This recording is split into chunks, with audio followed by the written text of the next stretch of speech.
Hello, I'm Calvin, and back in 1993, I actually left the house. So much had changed. I went out for a reason, I joined a couple of friends, back when I had those. Hi Chris, hi Paul. And went to see Bill Murray in Groundhog Day.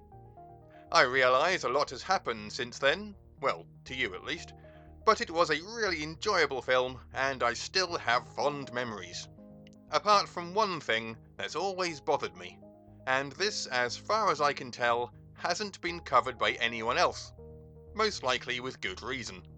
As I'm sure you're aware, and if not, these are all plot spoilers, the basic premise is that Bill Murray's character, Phil Connors, finds himself stuck in a time loop whereby he must relive the same day over and over again before he works out that he must create the perfect day in order to win the heart of Andy McDowell's character, Rita Hanson, so he can wake up tomorrow and finally get Sonny and Cher out of his head.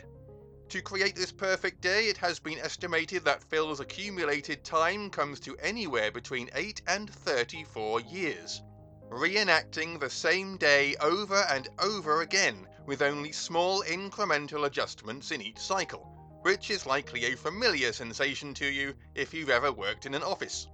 After his initial disbelief and then various antisocial acts, including a security van heist, punching an insurance salesman, and shameless womanizing, followed by a number of futile attempts at self-destruction, Bill finally goes the other way and starts helping people and improving himself, which is no doubt part of the message of the story.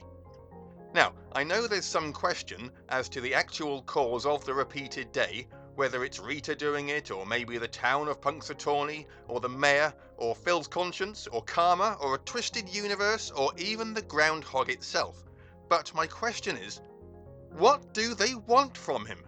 I mean, for the perfect day itself, Phil delivers a rousing piece to camera about the groundhog, then saves a child from falling from a tree and saves a man from choking in a restaurant. He buys a young couple WrestleMania tickets, learns how to change a tire in double quick time, how to throw cards like a magician, to ice sculpt like a professional artist, and to play the piano like a virtuoso.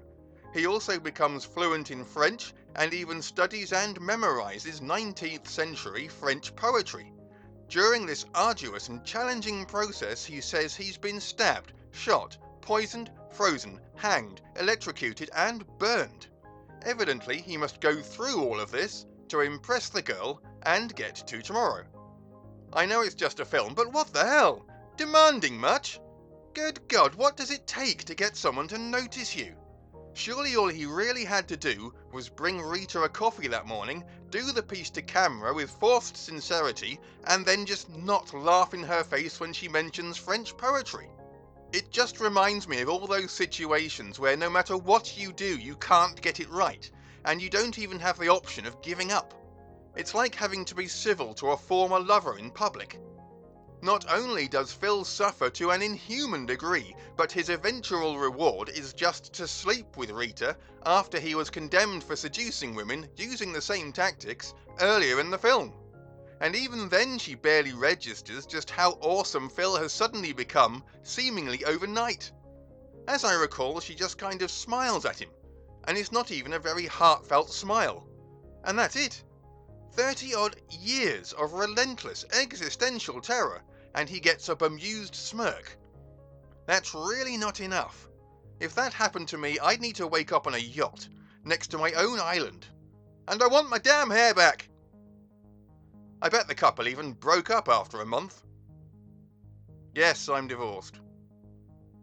But thanks for listening. As ever, feel free to like, share and subscribe. Bye now.